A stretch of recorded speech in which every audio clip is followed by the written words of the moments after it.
ప్రియమైనటువంటి సహోదరులారా, రండి దేవుని వాక్యాన్ని మనం ధ్యానం చేసుకుందాం. యోహాను సువార్తల్లో 4వ సువార్త యోహాను సువార్త. భక్తుడైన యోహాను గారు ప్రభువైన యేసుక్రీస్తు గురించి రాస్తూ పరిశుద్ధాత్మ దేవుడి ద్వారా రచించబడినటువంటి వాక్యములు మనం ధ్యానం చేసుకుని గొప్ప ఆశీర్వాదాలు పొందుకుందాం. ఆదియందు వాక్యముండును, వాక్యము దేవుని యొద్ద ఉండెను, వాక్యము దేవుడై ఉండెను. ఆయన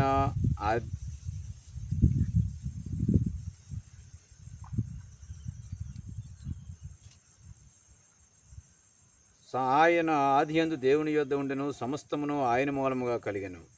కలిగి ఉన్నదేదియు ఆయన లేకుండా కలగలేదు. దేవునికి మహిమ గాక. ప్రభువానికి స్తోత్రం.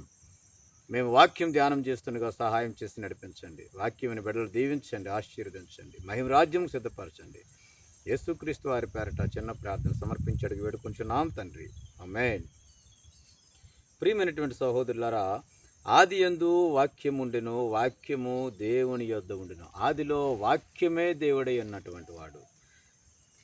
ఆయన ఆదియందు దేవుని యొద్ద ఉండెను, సమస్తమును ఆయన మూలముగా కలిగెను. కలిగి ఉన్నది ఏది? సమస్తమును ఆయన మూలముగా కలిగెను. ఈ మాట మనం చూసినట్లయితే కలిగి ఉన్నది ఏది ఆయన లేకుండా కలగలేదు. ఈ లోకంలో ఏది ఉన్నప్పటికీ కూడా, చెట్లేక పొట్లేక, సముద్రాలు, మహాసముద్రాలు, కొండలు, పర్వతాలు, మనుష్యులు, ఆయన సృష్టి యావత్తును కూడా 5 దినాల్లో ఆయన తయారు చేసి సృష్టించి కలుగునుగాక అంటే కలిగినప్పుడు 6వ దినాన తన స్వరూపములో తన పోలిక చొప్పున నరుని నిర్మించినటువంటి వాడు. అందుచేత కలిగి ఉన్నదేది కూడా ఈరోజు నువ్వు కనుక్కున్నప్పటికీ కూడా ఈ సమస్తము కూడా ఆదిలోనే ఉన్నాయని దేవుని మాటలు తెలియజేస్తుంది. అయితే దానికి కొన్ని రెఫరెన్స్లు మనం చూసుకుందాం ప్రియమైన సహోదరులారా. కీర్తన గ్రంథంలో నుంచి 33:6 వాక్యములు చూస్తే, యెహోవా వాక్కు చేత ఆకాశములు కలిగెను, ఆయన నోటి ఊపిరి చేత వాటి సర్వ సమూహము కలిగెను. యెహోవా వాక్కు చేత, ఆయన నోటి మాట చేత కలుగజేసినటువంటి సృష్టి అండి ఇది. ఈరోజు నువ్వు కుంటివాడిగా, గుడ్డివాడిగా, మోగవాడిగా, చెవిటివాడిగా ఎలాగ పుట్టినప్పుడు కలిగి ఉన్నది ఏది కూడా నువ్వు అనుకుంటున్నావేంటో, అయ్యో ఎందుకు ఈ శ్రమ నాకు, ఎందుకు నేను గుడ్డివాడిగా ఉన్నాను, ఎందుకు నేను కుంటివాడిగా పుట్టాను, నా తల్లి ఎందుకు గర్భంలో ఎలాంటి గర్భం ఎప్పుడు కూడా నిందించడానికి లేదు. ప్రియమైనటువంటి సహోదరుడా, కలిగి ఉన్నది ఆయన కలుగు చేసినందుకే మోషేతో అంటాడు, చెవిటివాడిని గుడ్డివాడిని కలుగు చేసిన వాడు ఎవడు, పుట్టించిన వాడు ఎవడు, మోగవాడిని పుట్టించిన వాడు ఎవడు, నేను నత్తివాడిని కదా అని అనుకుంటున్నాడు. కానీ అదేమి కాదు, పుట్టించిన వాడు నేనే కదా, నేను నడిపిస్తాను వెళ్ళు అన్నాడు.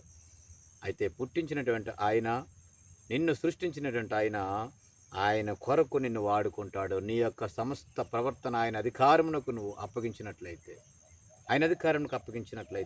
అంచేత యెహోవా వాక్కు చేత ఆకాశములు కలిగెను, ఆయన నోటి ఊపిరి చేత వాటి సర్వ సమూహమును కలిగెను. యెషయా గ్రంథం 45:12 అంటాడు కదా, భూమిని కలుగు చేసిన వాడిని నేనే, దాని మీదనున్న నరులను నేనే సృజించితిని, నా చేతులు ఆకాశంలోను విశాలపరిచెను, వాటి సర్వ సమూహమునకు నేను ఆజ్ఞ ఇచ్చి తిని. తండ్రి అయినటువంటి దేవుడు ఆజ్ఞ ఇస్తూ అన్నాడు, ఇదిగో భూమిని ఆకాశము కలుగు చేసిన వాడిని నేను, ఆకాశ నక్షత్రమును సృజించిన వాడిని నేను, సూర్యచంద్ర నక్షత్రాదులను సృష్టించిన వాడిని నేను. అయితే నా చేతులు ఆకాశాలను విశాలపరిచే ఆయన చేతుల ద్వారా నిర్మించాడటండి. ఎంత అద్భుతమైనటువంటి ఈ ప్రపంచాన్ని ఇచ్చినటువంటి దేవుడు, ఆ దేవుడికి మహిమ కలుగును గాక.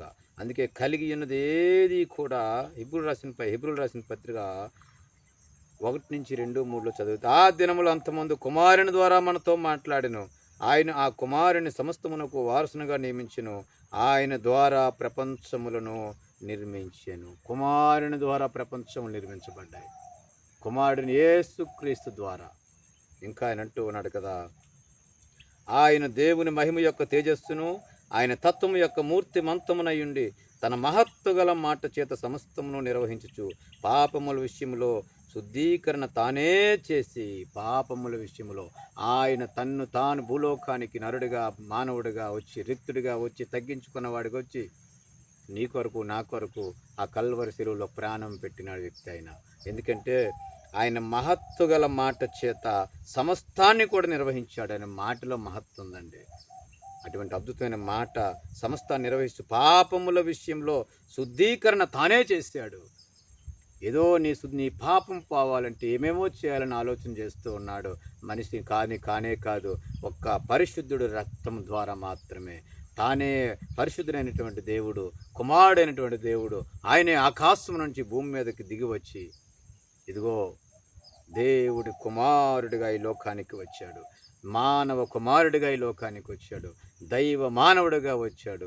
నరులకును దేవుడికును మధ్యవర్తిగా వారధిగా వచ్చి మన పాపముల విషయంలో శుద్ధీకరణ ఆయన శుద్ధీకరణ చేశాడండి. ఆయన మన పాపముల విషయంలో ఆయన శుద్ధీకరణ చేసి దేవదూతల కంటే ఎంత శ్రేష్టమైన నామం పొందినో వారికంటే అంత శ్రేష్ఠుడై ఉన్నత లోకమందు మహామహుడకు దేవుని కుడిపార్శ్వమున కూర్చుండెను.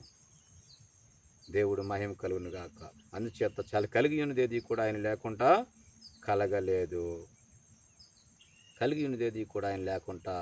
కలగలేదు. ఇంకా చూసినట్లయితే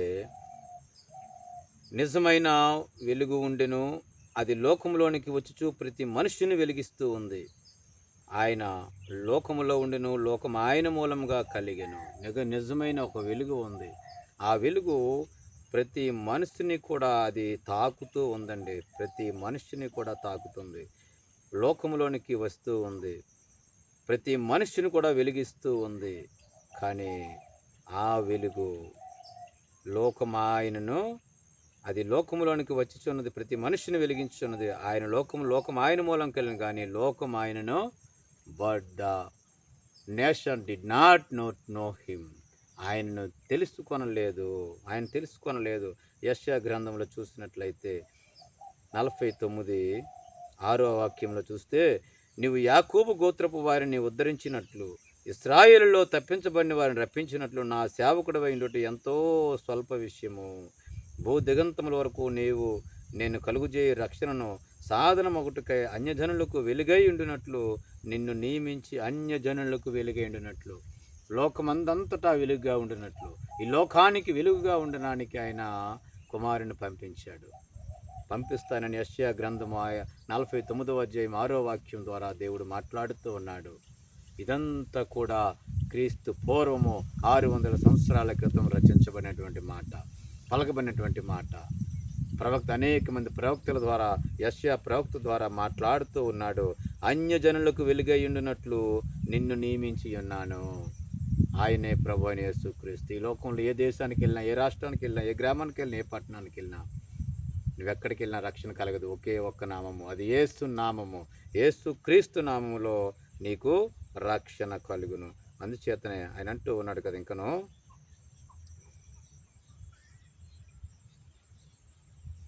యోహాను 14:6 చూస్తే, నేనే మార్గము సత్యము జీవమును, నా ద్వారానే తప్ప ఎవడును తండ్రి యొద్దకు రాడు. ఈరోజు ప్రభువైన యేసుక్రీస్తు ద్వారా మాత్రమే నిత్యత్వము, నిత్యరాజ్యము. ఆయన అంటూ ఉన్నాడు, ఇదిగో నేనే మార్గము, నేనే సత్యము, నేనే జీవము, నా ద్వారా తప్ప ఎవడును తండ్రి యొద్దకు రాడు. కాబట్టి ప్రియమైన సహోదరులారా, నీ ఆలోచన ఏంటి? ఎందుకంటే ఒక దినాన్ని లోకాన్ని విడిచి వెళ్ళిపోవడం తథ్యము. ఒకవేళ అలాగ వెళ్ళిపోయినట్లయితే మరి నీ రాజ్యము, మరి నీ గమనము, నీ గమనించేటువంటి స్థితి ఏమై ఉంటుందో ఆలోచించు ప్రియమైన సహోదరుడా. దేవుని రాజ్యానికి నువ్వు సిద్ధపడినట్లయితే ఇప్పుడే తలల వంచి ప్రార్థన చేసినట్లయితే ప్రభు నామములో నువ్వు పాపక్షమాపణ పొంది. ఎందుకంటే తానే శుద్ధీకరణ చేశాడు. yes, he sacrificed himself about to you and me. He sacrificed his life. ఆయన జీవితాన్ని త్యాగం చేశాడు. అటువంటి గొప్ప త్యాగము ఈ లోకంలో ఇంకెవరి వల్ల జరగలేదు. అది ప్రభువైన యేసుక్రీస్తు ద్వారా మాత్రమే జరిగింది. ఆయన ద్వారానే నీకు తండ్రి యొద్దకు రక్షణ. దేవుడు తన వాక్యాన్ని దీవించి ఆశీర్వదించును గాక. ఆమేన్.